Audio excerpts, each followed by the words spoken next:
The Keystone Sports Network presents It's All Blue and White with Kendall Skalicky. With knowledge and insight, Kendall provides next-level access to players from all Penn State sports. Here's Kendall. Hello, everyone. Welcome to the very first episode of It's All Blue and White. I'm your host, Kendall Skalicky. A little bit about me, because it is the first episode. I'm a junior here at Penn State, and I currently work as a student talent for Penn State Athletics.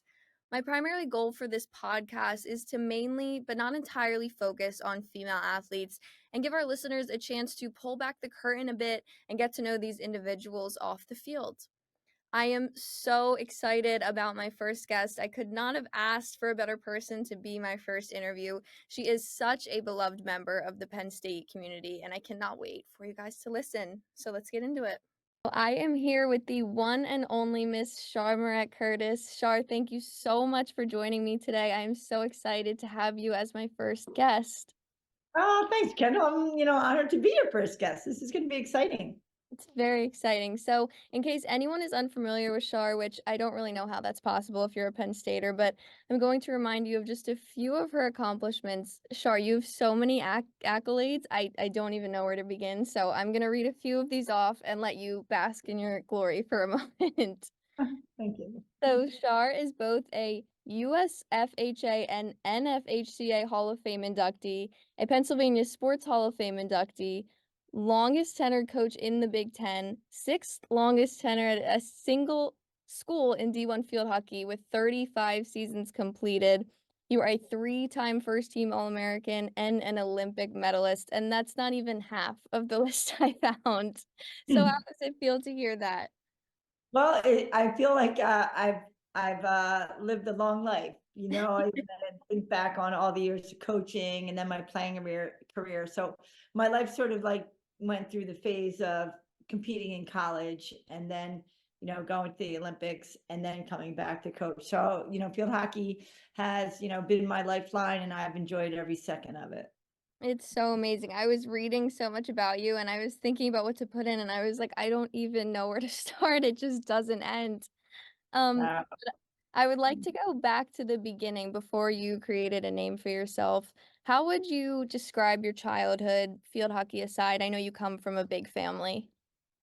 Yeah, growing up in a large household like that, just there's action every day. And having five brothers, they were all engaged with sports. My sister, plays a lot of tennis now, a lot of pickleball, but back then she was really pretty domestic. She was a great sewer and cook. So I really hung out with the boys. That was more like, my niche, to be with them and to be on the street playing street hockey or pick up basketball. And then that was like in my early years. So I got to junior high, and when we had organized sports being field hockey, lacrosse, and basketball, that I competed in high school. In the summers, I played a lot of softball and I swam. So there's always a sport that was going on, every month of the year.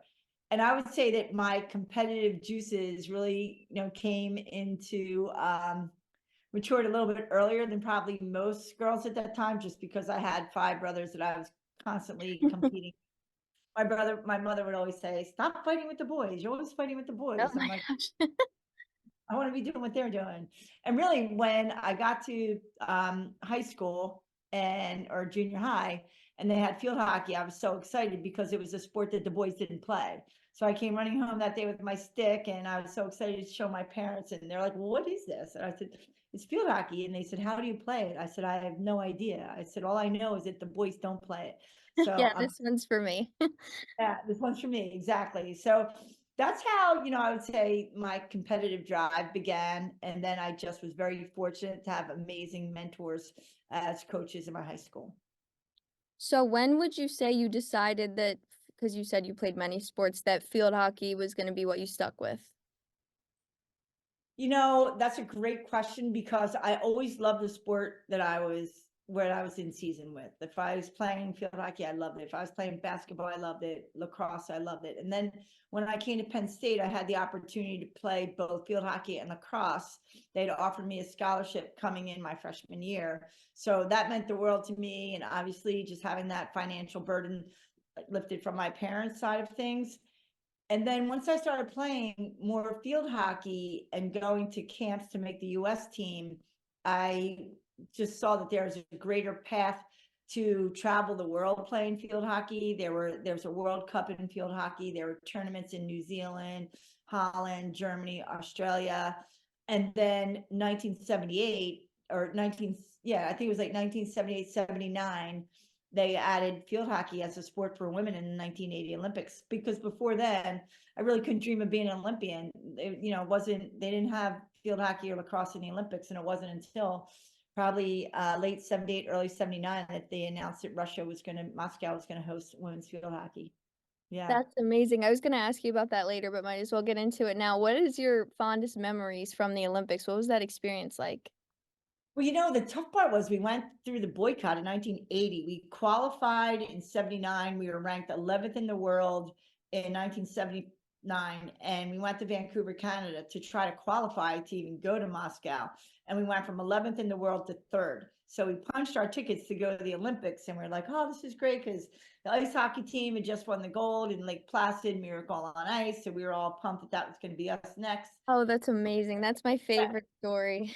Right. Well, then they called for the boycott, so we didn't get to go. So then we didn't get to go. So that was like devastating.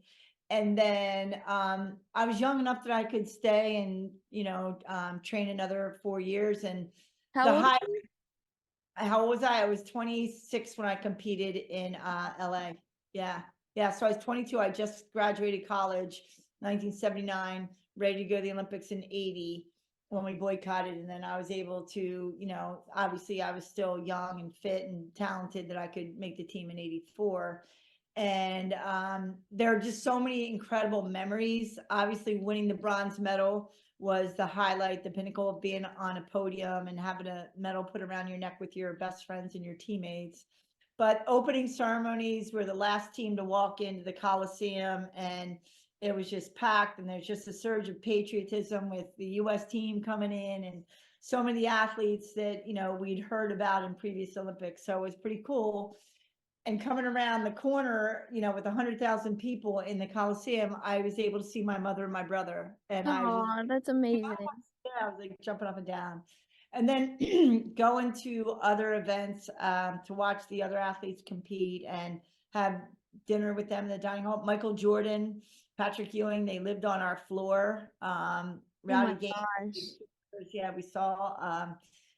Just Edwin Moses, so many elite athletes. It was just incredible. Yeah. That's unbelievable. Can I ask where you keep your medal? My medal is, I want me to go get it? It's right here. Or I would love to see it. So my medal, the Oh my bronze medal. gosh. And this is That's so neat. yeah, so it shows both sides of the medal, which is pretty cool. So I keep it in my house. I used to keep it in my office because I'd want to show the recruits. Yeah. But I keep it here at home. So yeah. Going back to Penn State, what was your fondest memory of playing at Penn State? Well, I would say the time that I spent with my teammates on and off the field were some of my most treasured memories. I would say we won the national championship my junior year in lacrosse down at James Madison. And then my senior year, we won the national championship again, back-to-back years up here. It was at home. So that was just incredible that, we won it in front of our home crowd and had a celebration afterwards. So I would say they're the highlights, of my career. Yeah. So, what did you think your story was going to look like after graduation? Because obviously you're very well known for how amazing of a player you were, but you're just as well known, if not more well known, I would say, for how amazing of a coach you were. So I guess what I'm trying to say is, when did you know you had those coaching abilities? Was that something always in the back of your mind, or is that just kind of where your path took you? We didn't really, coaching wasn't a profession for female coaches back then when I was graduating. There were a few, but they were really teachers, right? Mhm. They were phys ed teachers at the high school, and then they were like professors at colleges. And I remember one of my friends, Judy Turner, who was on our US team, she got a head coaching job at Lehigh University as the head field hockey and head lacrosse coach for $10,000. And I was like, oh my gosh, wow, that's what I want. I want that job. So full time. And so then more and more jobs started being created. And when I finished the 1980, when we boycotted Beth Anders, who was a teammate of mine on the US team, she got the head coaching job at Old Dominion University to coach field hockey and lacrosse. So I went down there with her as her assistant. And then 1984, when we finished the Olympics, I was hired as my first head coaching job at Boston College. So I left, a little bit of celebration from the Olympic Games and started my head coaching career at Boston College. But, it's a great question, because today we tell our athletes, if you can see it, you can dream it, you can be it. Mhm. That really wasn't the case back then. So, I'm proud of the fact that I was able to go right from a playing career into a coaching career. And it was just a very nice transition for me. What qualities do you think you have that have allowed you to be such a successful coach and have such a big impact on these girls? I think the first thing is really life balance. Like, I've always had life balance in my own life. I think it's important that, when you are training, you're training hard. When it's time to take off and just recover, go through that recovery period, that you do it. Take time to yourself.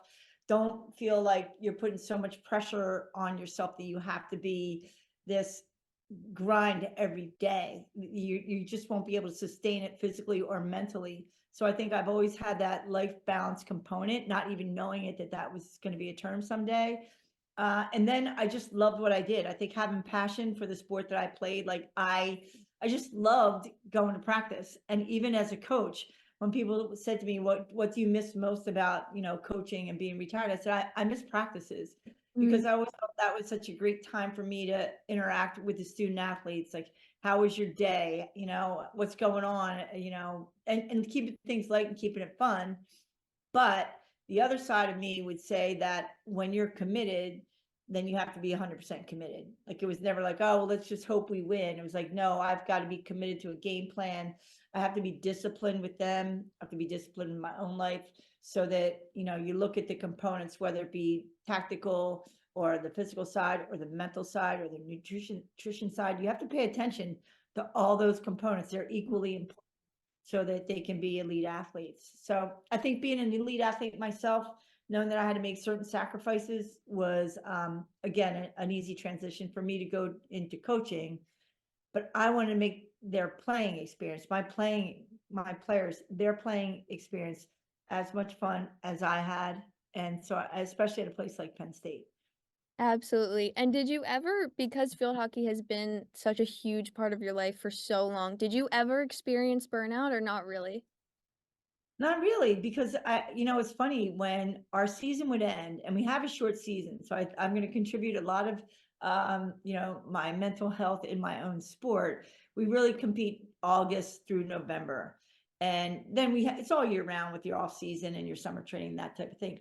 But the second the season was over, the last day of the Final Four, I had a vacation booked that Monday. The Final Four was on a Sunday. Monday, I was flying to a beach somewhere. So it's funny, because my friends would always text me. They're like, or they didn't even text back then, but they're like, where are you? What beach are you on? But I always did that. And I told LB, the new head coach, I'm like, you got to go away. Like, she goes, now I get it. I get why after the Mhm. season, you're exhausted. It's not like you're stressed out. You're just tired. So Yeah. it's important just to get that break. Yeah. Absolutely. And then going into some of your interests outside of field hockey, I'm assuming the beach, but I've also heard that you're an avid runner and golfer. Is this true? Yep, I love to run. I've always loved to run. In fact, when I finished playing field hockey in the Olympics and I moved to Boston, I became a member of the BAA, which is Boston Athletic Association, which sponsors the Boston Marathon. Oh, that's So awesome. yeah, so I ran for that club team, and I was invited I tried out for the US cross country team. Just don't stop. Well, the running community in Boston is so vibrant, Yeah. and I just always loved to run. I think that just was in my DNA. Mhm. And so when I came, left Boston, come to Penn State, I still ran a lot, but I picked up golf. So I played a lot of golf when I came back as a coach here at Penn State. But yeah, I love them both. That's funny. I just can't believe it how I wish I had that motivation athletically. I cannot relate to that. But I also wanted to get into, you've done a lot of work for charity, and one of the reasons why I really wanted you to be my first guest was because I don't know if I told you, but I want this to be primarily focused on female athletes and showing behind the curtain of their lives and their personalities. So I really wanted to talk to you about Teammates for Life. So I could explain it, but I feel like it would be more beneficial for everyone to hear from you what exactly it is. Yeah, thank you for bringing that up. I think, for so long, women have, Title IX was enacted in 1972. We're still trying to get to the equality piece, whether it be with facilities, support, professional opportunities, even like career opportunities. So I feel like Teammates for Life was something that I felt Penn State could do better than any other university because we're such passionate Penn Staters. And we've watched our athletic teams here, both men and women, be successful, but the women have not created a community at a lot of universities or even within their professional lives. They have not created a community where we are lifting each other up. Mhm. So this is where I thought the most important thing is develop the relationships between our student athletes while they're in college and continue to grow that when they graduate, but also integrate our alumni base, all Penn Staters, to support the women's teams here because we've been very successful, but there's more to it than just winning games on the court, on the field, in the pool, whatever it would be. So we really wanted to engage our student athletes and learn from some of the women that become outstanding leaders in their profession and get them to be mentors for our women. And then just to grow this community where we're celebrating the successes of our student athletes here on campus while they're competing, and then continuing to build these relationships with other women that are just as passionate about supporting our female sports. So that's really what it's about. It's about like creating leadership opportunities, mentoring opportunities, but most importantly is celebrating the successes of our women and supporting them for them to be whatever they want to be. Again, it's like, if you can see it, you can be it. Mhm. And there are so many women, so many female Penn Staters that are CEOs, CFOs, doctors, lawyers, business owners that we want to connect our student athletes with to continue to motivate them and give them opportunities to connect to be successful. Absolutely. And I feel like it's grown relatively quickly. So what would you say your goals are in the future? Well, it has grown right away just because we got the word out. And Mhm. what was important to me right from the beginning was that we establish relationships with the women that we have here on campus and in our own community. We've had a power hour where we had women come from the medical profession. Kathleen Ryan, who is the CEO of Mount Nittany Hospital, she gathered a bunch of doctors and healthcare workers, and we brought some other women from the community in to meet with our current student athletes to just talk to them about how you go about, establishing relationships and connections to become successful. So our goal is to continue to build those relationships with our alumni base. And then the other part is we want to bring women to campus and have them on panel discussions. We brought Jen Burtis, who was a volleyball player here. She was on American Ninja Warriors twice. Oh my gosh. Yeah, so her story is amazing. And we want to have our student athletes hear these success stories and understand that there could be obstacles and setbacks along the way, but it's really about finding those women that can continue to support you through your journey. Absolutely. It's such an amazing organization, and I think it's so awesome to see it grow so quickly. How do you feel the community has responded to it? Oh, they've been outstanding. And we did a Corks on the Court little support social before our women's basketball game against Purdue about a month ago, a little bit less than a month ago. And what we loved about not just supporting the basketball team, but about being together and understanding that there's so much strength in numbers. And if Mhm. we as a community here and women on campus can come together, we had probably about 50 women that were there to cheer on the team. And we want to grow this so that, maybe in 3 years, we have 1,000 people that are coming to cheer on the women's basketball team and go to a women's lacrosse game in the spring or to softball, soccer, whatever it may be. We want to build that community support for our female athletes. So already we've had Corks on the Court, we've had Power Hour, we've had Aspire Speakers event. Jamie Parrow was a former, Jamie Schalbach Parrow was a former lacrosse player. She now runs a hedge fund in New York City. She came down to meet and speak with our student athletes and our community members. And yeah, the first time we had our launch of this initiative, we had Beaver Stadium in the Letterman's Lounge, and we had 90 women show up, and they were all like, how can we help? So we really needed to, keep working on corralling that interest in growing that base. Absolutely. That's unbelievable. If you could send one message out to young girls, athletes or not, what do you think it would be? It would be like, follow your passion. I would say that. I mean, coaching's been my passion. Teammates for Life has been my passion.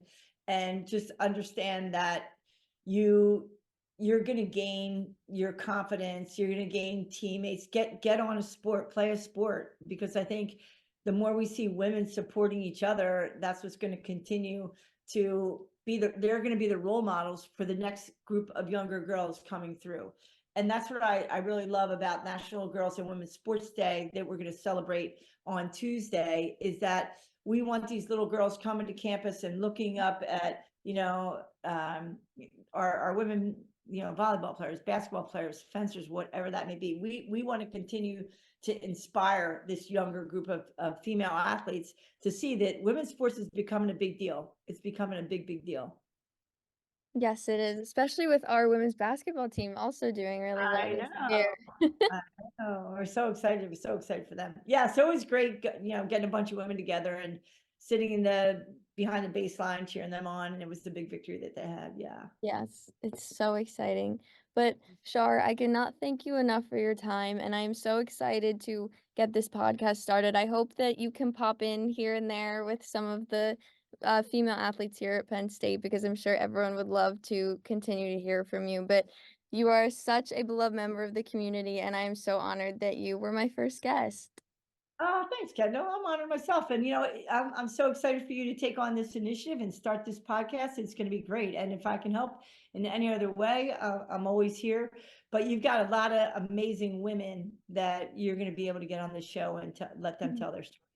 Yeah. Absolutely. Okay, thank you all so much for tuning in. I'm so excited to keep this podcast going. I thought Char was an unbelievable first guest, so you could really get the feel of what this podcast is going to be about. I wanted to keep this episode a little bit more serious because Char is so successful and such a motivational person, so I really wanted her to be able to get her message out there. In the future, we're going to get a lot of our Penn State female athletes on here, talk about some sports stuff, talk about some fun stuff. I really want to intertwine with Teammates for Life, so that should be really exciting going forward. But thank you so much again, and I'll see you soon. Keystone Sports Network.